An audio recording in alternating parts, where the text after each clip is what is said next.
Welcome back, Jason. Credit. Credit. That's the title for these for this segment. Yeah.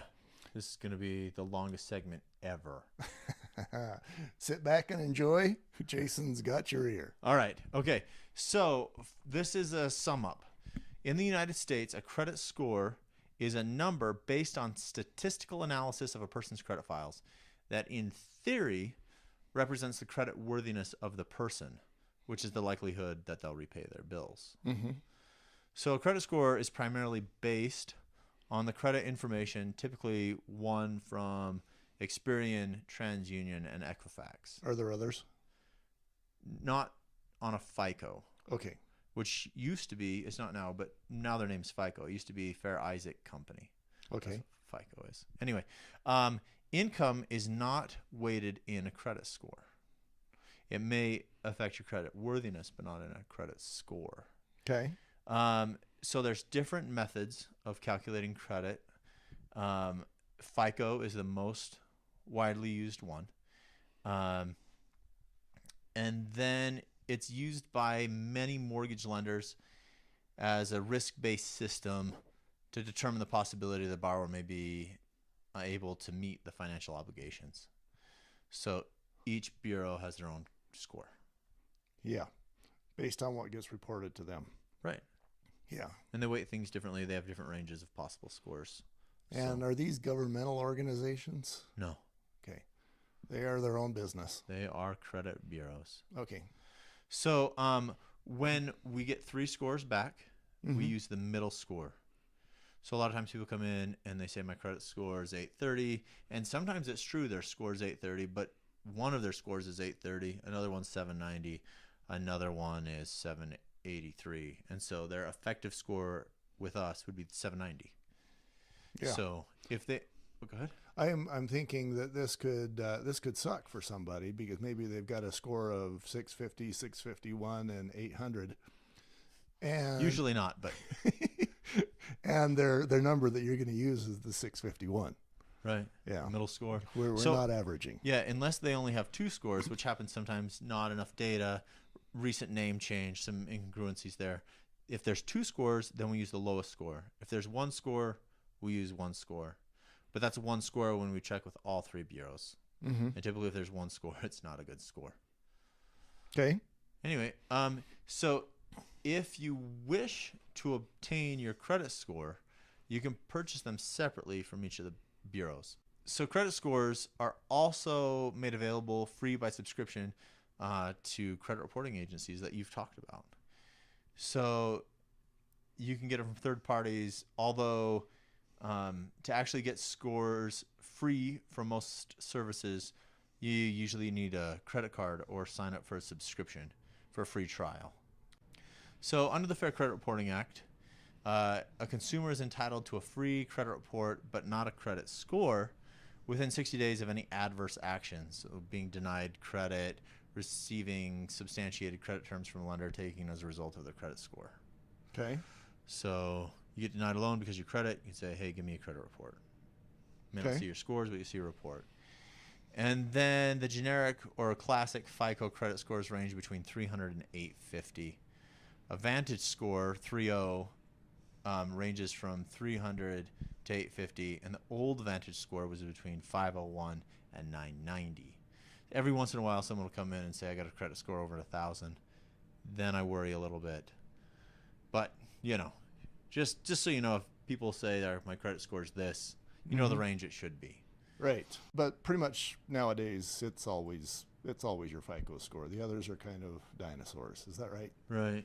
And as a mortgage lender, all I care about is FICOs. Yeah. And something else you mentioned that I want to just pause on is, let's say that I don't get a job or don't get an apartment, maybe because of my FICO score.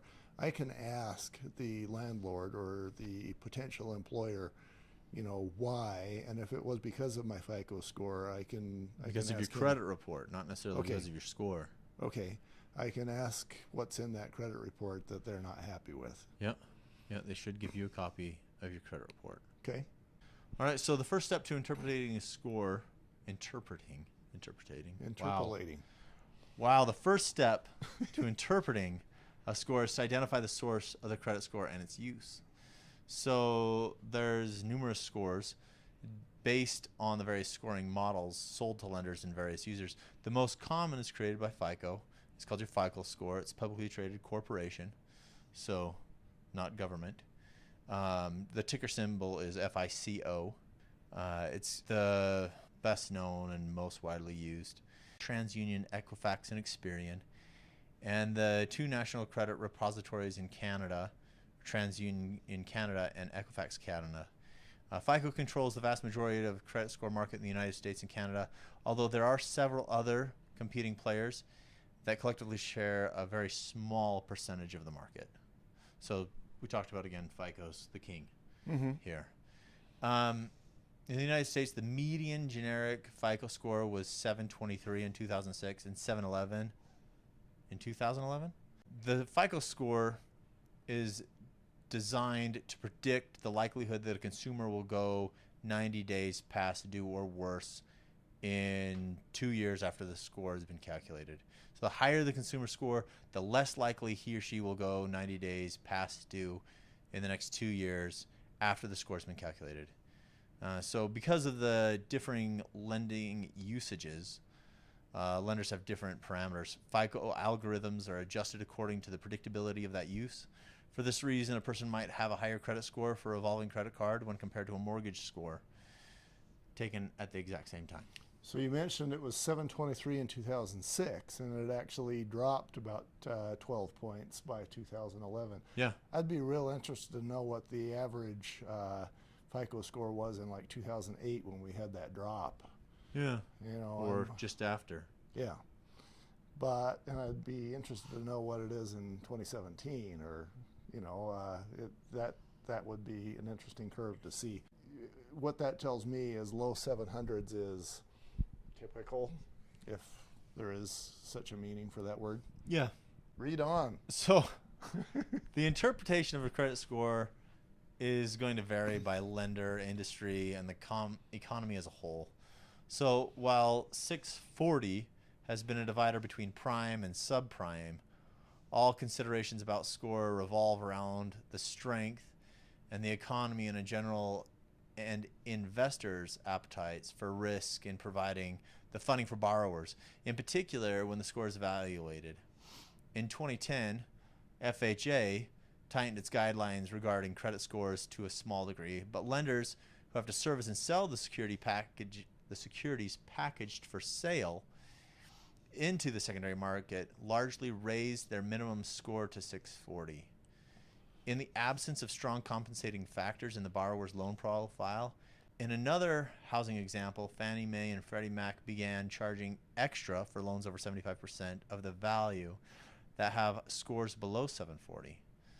Furthermore, private mortgage insurance companies will not even provide mortgage insurance for borrowers with scores below 660. Therefore, prime is a product of the lender's appetite for the risk profile of the borrower at the time the borrower is asking for the loan. Yeah, so I saw a couple of numbers there. I saw a 640 as being the cutoff for what is considered prime. I mean, I'm thinking if my number was 641, I'm not a prime loan. But apparently there is one cutoff at that point.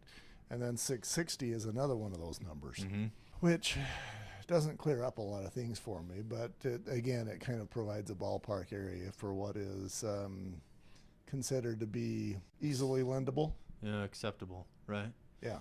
Yeah, so credit scores make a big, or have a big part in determining interest rates and acceptability for loan eligibility. Yeah. Throwing around big words. I think that you have mentioned before too that between like 640 and what was it, 660 or 680, there's a particular rate, and then you go up another 20 or 40 points and there's another rate, and then you go to like 740 and there's another rate. Yeah, we'll actually hit that in a bit. Yeah. So yeah. All right. So there's several other factors that affect an individual's credit scores. So one of those is the amount that the individual has borrowed as compared to the amount of credit available. Just like when I'm talking in the beginning, you got the three friends. If you're borrowing as much as you can from all three of them, it's going to lower your score.